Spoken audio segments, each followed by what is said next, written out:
Saya izin bertanya. Siapa namanya? Om Swastiastu Ide. Sosiastu sira niki nggih. Nama saya Made Ari Wijaya di Dari Jakarta. mana? Dari Hah? Di Jakarta. Oh, di Jakarta, silakan nggih. Iya.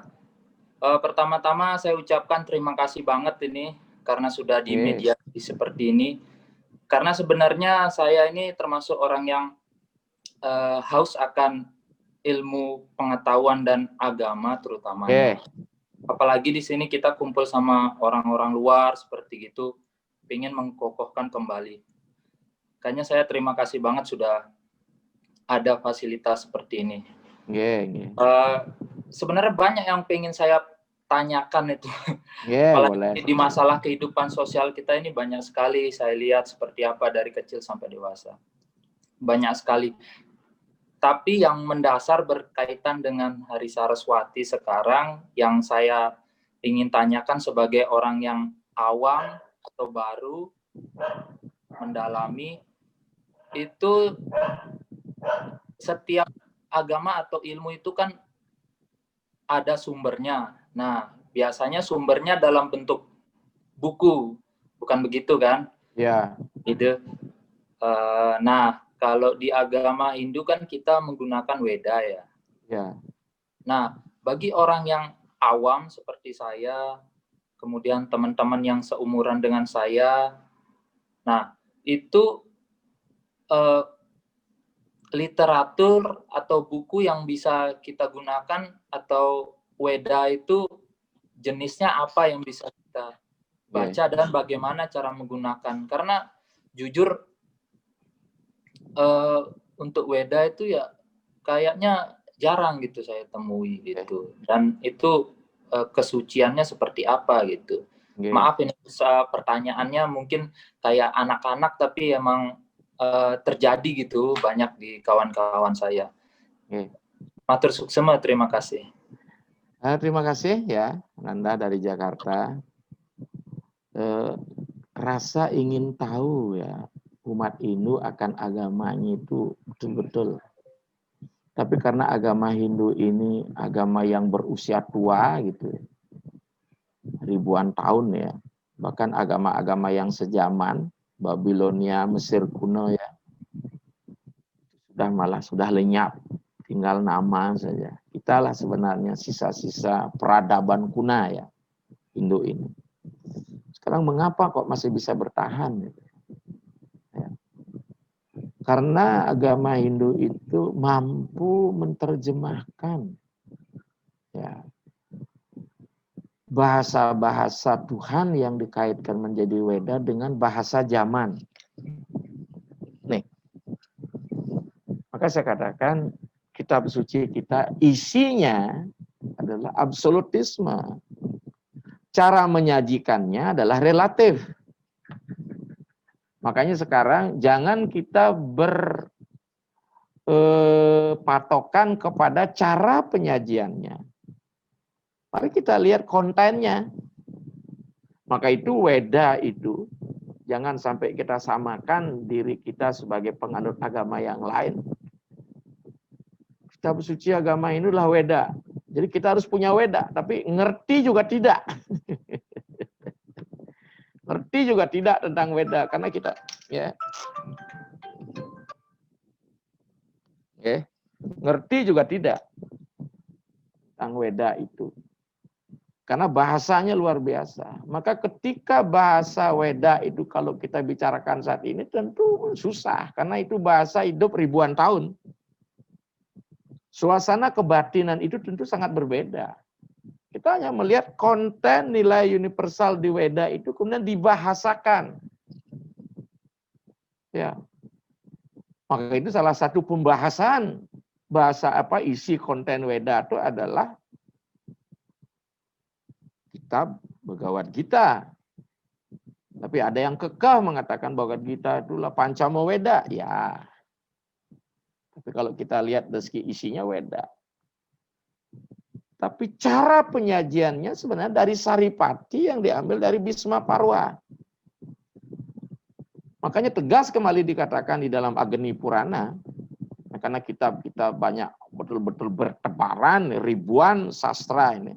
Belum lagi bangsa Hellas yang menyerang orang-orang India di Taksasila. Jadi perpustakaan besar dihanguskan, mungkin hanya sebagian kecil kita warisi. Ya. Ini betul-betul sangat sulit. Maka diturunkanlah dalam Agni Purana dan Sarasamusaya. Dan Sangyang Weda paripurna kena sira maka sedana Sangyang Purana itiasa pan Sangyang Weda takut ring wong akede ajinia. Jadi kalau kita ingin belajar Weda, ya, kuasai dulu kitab Purana dan Itihasa. Ya. Dengan membaca Purana Itihasa lah kita akan tahu apa isi Weda itu sendiri. Sebab kalau kita langsung ke sumbernya, dia tidak bersifat operasional seperti Undang-Undang Dasar. Makanya saya katakan apa yang kita sering sampaikan dalam bentuk deskripsi narasi, narasi itu cerita. Apakah dia Purana, apakah dia Itihasa. Maka para leluhur kita sangat bijak sekali tentang Siwaratri misalnya. Bayangkan nilai-nilai moksa dari situ, pembebasan jiwan mukta. Dibuatkan kisah Lubdah ke Nirasinya diambil dari Siwa Purana. Ya. Kemudian juga Saraswati juga. Sehingga kesannya ini dia, ya, para dewa tuh hidup seolah di tengah masyarakat. Dia bukan mengawang-awang dia. Dia menjadi sebuah tuntunan yang memberikan tatanan, kemudian dipertontonkan dalam cerita. Maka untuk anak-anak di Jakarta nggak usah berkecil hati kalau ditanya tentang kitab sucinya. Ini. Ya.